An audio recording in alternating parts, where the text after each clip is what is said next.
ஸல்லல்லாஹு அலைஹி வஸல்லம் அவர்கள் பஷாரத் என்கிற நல்வாழ்த்தாக சொன்னார்கள். எதிர்ப்பும் வழுக்கும். அதே சமயத்தில் இஸ்லாம் அதைவிட வழுக்கும், அதைவிட ஜெயித்து கொண்டிருக்கிறது.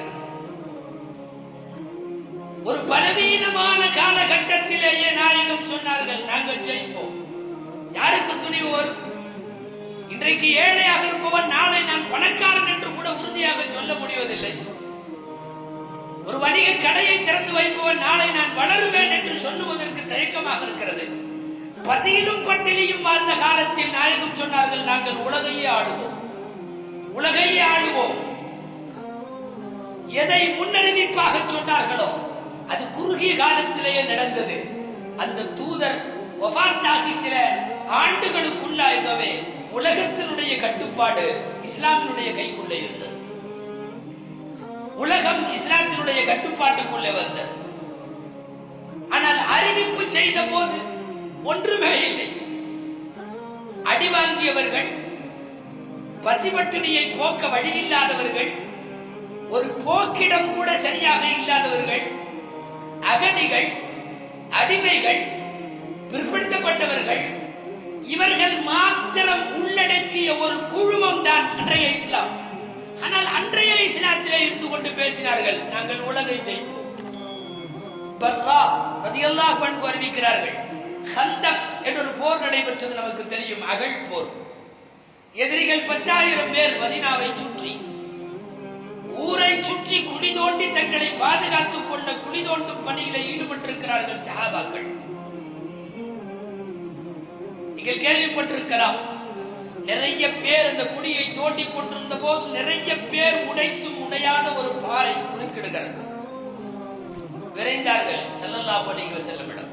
சுமார் 20 பேர் அடித்து உடையாத பாறை.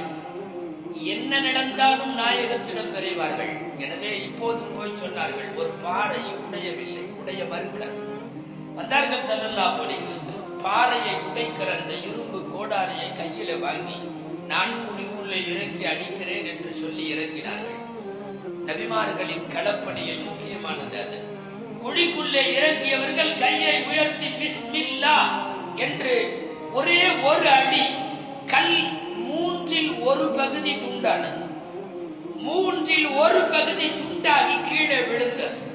அல்லாஹு அக்பர், இன்னி ஊதித்து மஃபாத்திஹ ஷாம் وأنا رأيت من مكاني هذا قصوره الحمراء. அல்லாஹு அக்பர், அல்லாஹு பெரியவன்.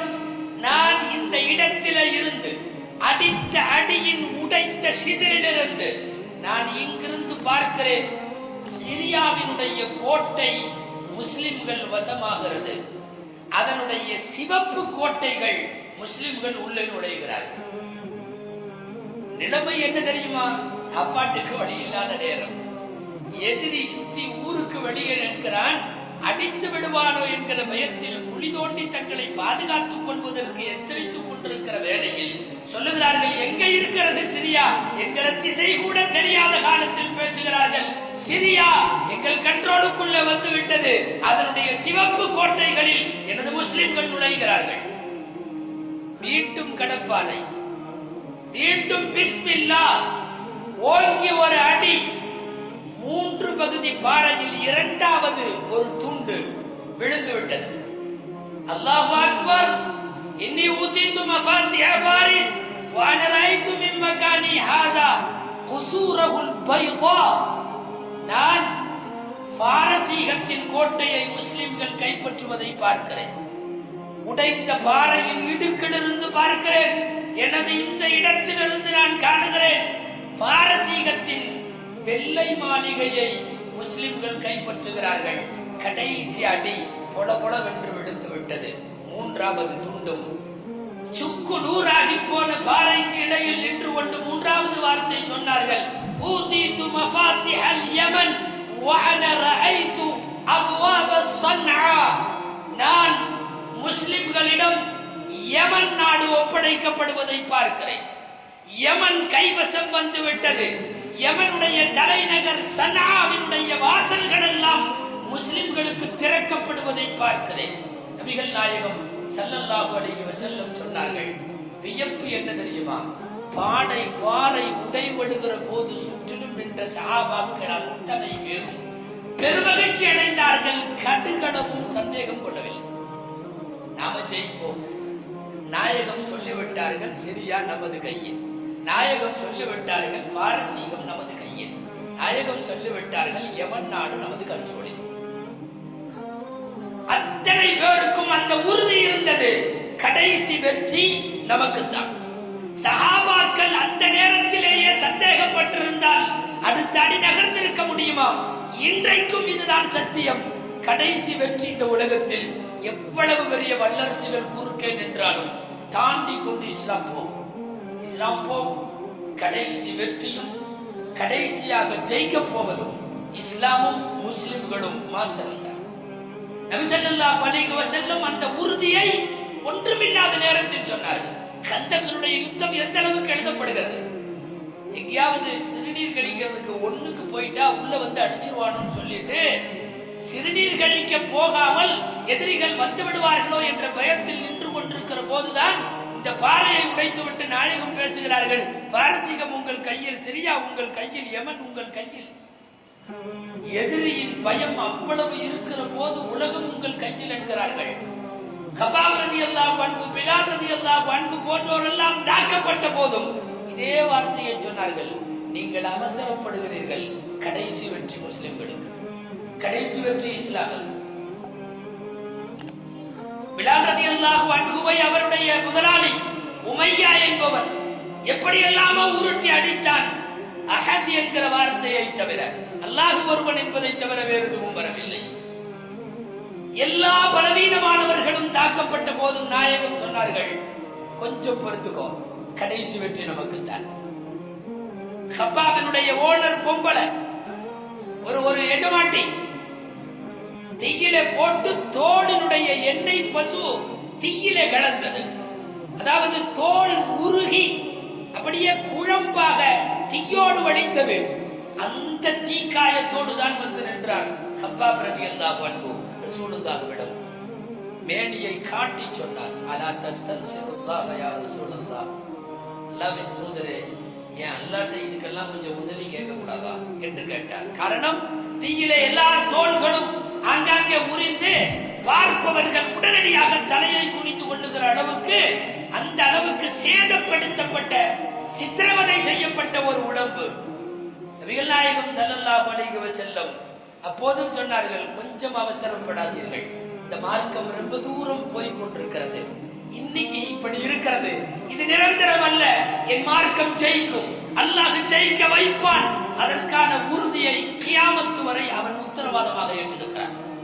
இன்றைக்கும் கூட எவ்வளவு வல்லரசுகளுடைய இஸ்லாமிய வளர்ச்சி பாதையில் சதிகள் இருந்தாலும் அந்த பிலால் கபாபினுடைய காலத்தை, அம்மார் சுமையாவுடைய காலத்தை, அம்மார் சஹாபி மரத்திலே கட்டி போடப்பட்டிருக்கிறார். பேரித்தம்பழ மரம், இடது பக்கம் மரத்திலே அதுபோன்று கட்டப்பட்ட தந்தை யாசர், வலது பக்கம் அதுபோன்று கட்டப்பட்ட அன்னை சுமையா. ரெண்டு பேரையும் கொன்றதற்கு பிறகு, இவரையும் சித்தரை செய்த பிறகு நாயகம் இவர்களை எல்லாம் பார்த்து தான் சொன்னார்கள், பிலாலை, கப்பாவை, அம்மாரை, இவர்களை எல்லாம் பார்த்து சொன்னார்கள், வல்லாஹ், அல்லாஹுவின் மீது சத்தியமாக, அல்லாஹ் இந்த மார்க்கத்தை பூர்த்தி செய்தே தீருவான். ஒரு காலம் வரும், ஒரு காலம் வரும், யமனுடைய கடைசி சன்ஆவிலே இருந்து அரபுகளுடைய கடைக்கோடியாக இருக்கிற ஹதரமௌத் வரைக்கும் ஒரு முஸ்லிம் எந்த பயமும் இல்லாமல், அல்லாஹுவை தவிர, அவன் ஆட்டை ஓனாய் நின்றுவிடும் என்ற பயத்தை தவிர எந்த எதிரியின் பயம் இல்லாமல் முஸ்லிம்கள் உலா வருவார்கள். லகின்னகும் தஸ்தாஜிலூன், நீங்கள் கொஞ்சம் அவசரப்படுகிறீர்கள், கொஞ்சம் அவசரப்படாதீர்கள். அப்ப அடி வாங்கிய பொழுதுகளில், வறுமை வாட்டிய பொழுதுகளில், பசிக்கு போராடிய பொழுதுகளில் நபிகள் நாயகம் ஸல்லல்லாஹு அலைஹி வஸல்லம் சொன்னார்கள், கடைசி வெற்றி இந்த மார்க்கத்திற்குத்தான், கொஞ்சம் பொறுத்துக் கொள்ளுங்கள். இந்த வாக்குறுதியை 100%, 1000% அப்படியே நம்பினார்கள் சஹாபாக்கள். யாரும் இதையெல்லாம் பார்க்க கூட இல்லை. சிரியா ஜெயிக்கப்படுவதை, பாரசீகம் ஜெயிக்கப்படுவதை பதிரிலே இறந்தவர்களும் உஹதிலே இறந்தவர்களும் முன்னாடியே மௌத்தா போன சஹாபிகள் யாரும் இந்த வெற்றிகளை பார்க்கவில்லை. ஆனால் தீர்க்கமான உறுதி மட்டும் நெஞ்சத்துக்குள்ள இருந்தது.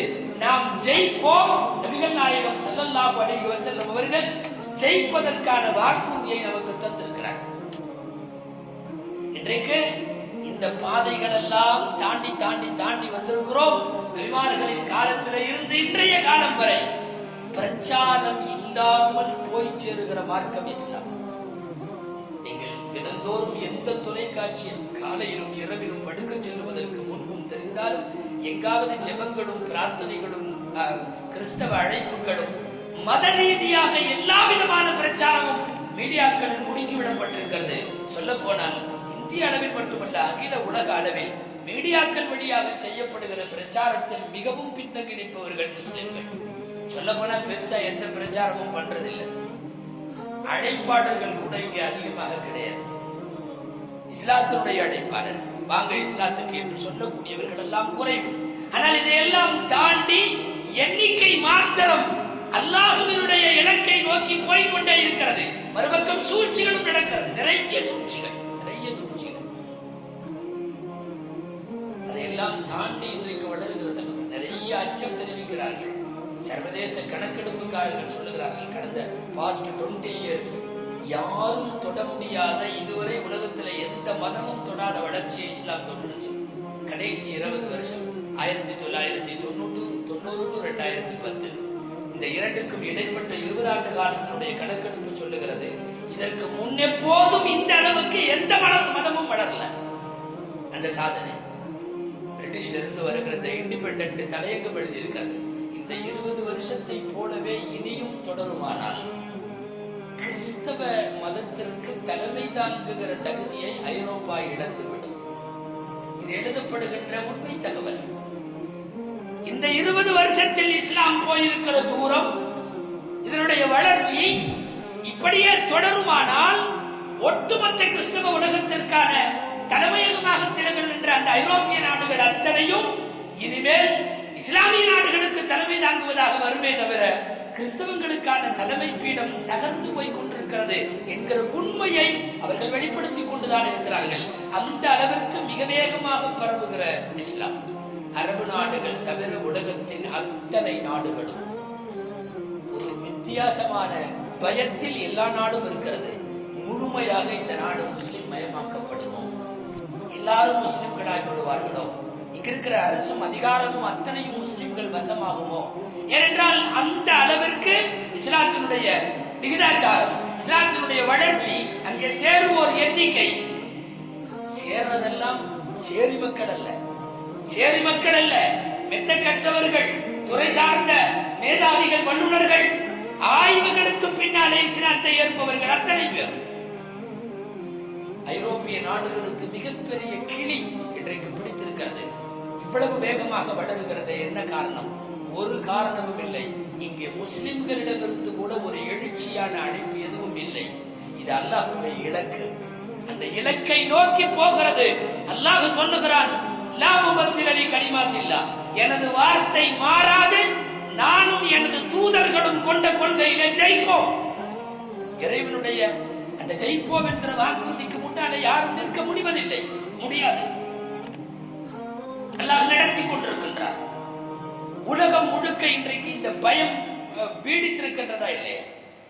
சமீபத்தில் டென்மார்க்கில் இஸ்லாமிய எதிர்ப்பிற்கு பெயர் போன நாடு 2.5 லட்சம் பேர் கூடி பேரணி நடத்தி இருக்கிறார்கள் அரசுக்கு எதிராக.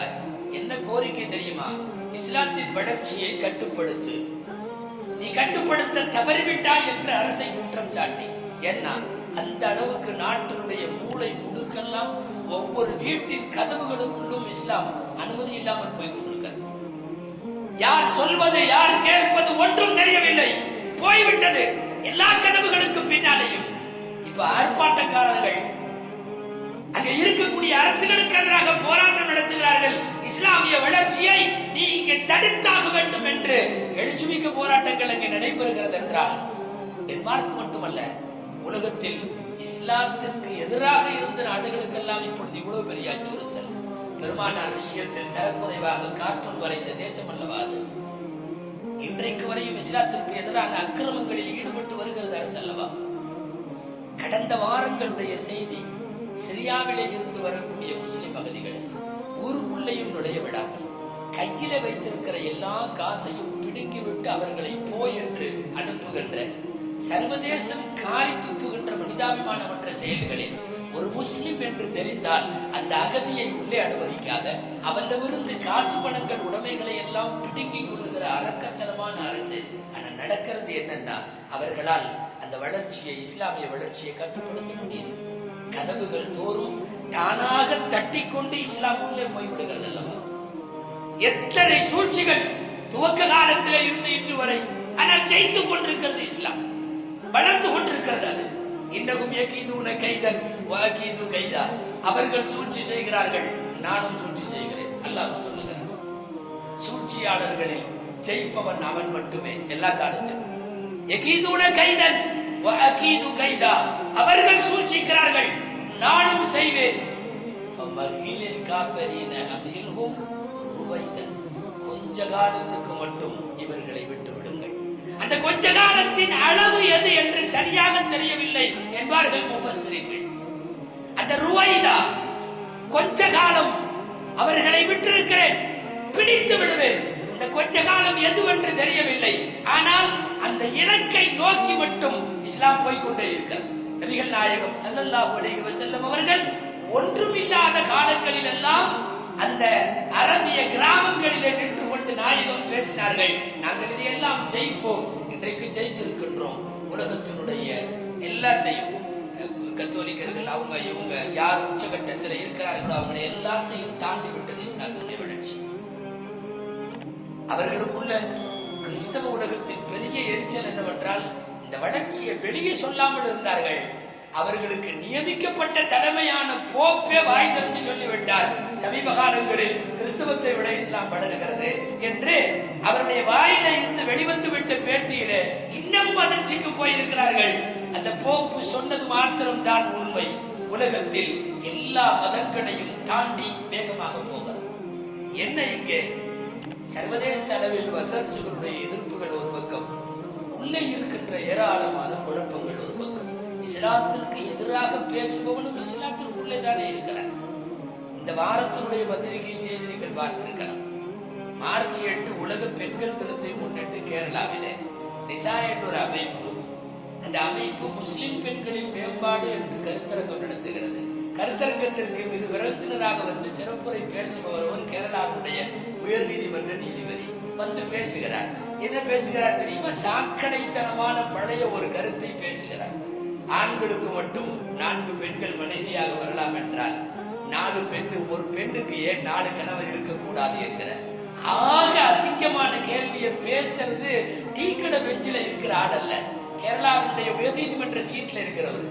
கொடுமை என்ன தெரியுமா? பேசுற நீதிபதியினுடைய பெயர் கமால் பாஷா. அதிர்ச்சி அதுதான். இங்க உள்ளுக்குள்ளேயே நிறைய பேர் இருக்கிறாங்க, பெரிய பெரிய போஸ்ட்களில் இருப்பதாக கூட சொல்லிக் கொள்ளுகிறார். ஆனால் என்ன தெரியுமா? இஸ்லாத்திற்கு எதிரான விமர்சனங்களை பேசுபவன் இங்கேயே நிறைய இருக்கிறார், இஸ்லாமிற்குள்ளேயே இருக்கிறார். இவர்கள் எல்லாம் அறிவுஜீவிகள், மேதாவிகள் என்று 4 பட்டங்கள் வாங்கி ஏதாவது ஒரு நாட்காலையில போய் உட்கார்ந்து விட்டால் உலகத்தில் நாமும் கருத்து செல்லலாம் என்கிற முடிவுக்கு வந்து விடுகிறார்.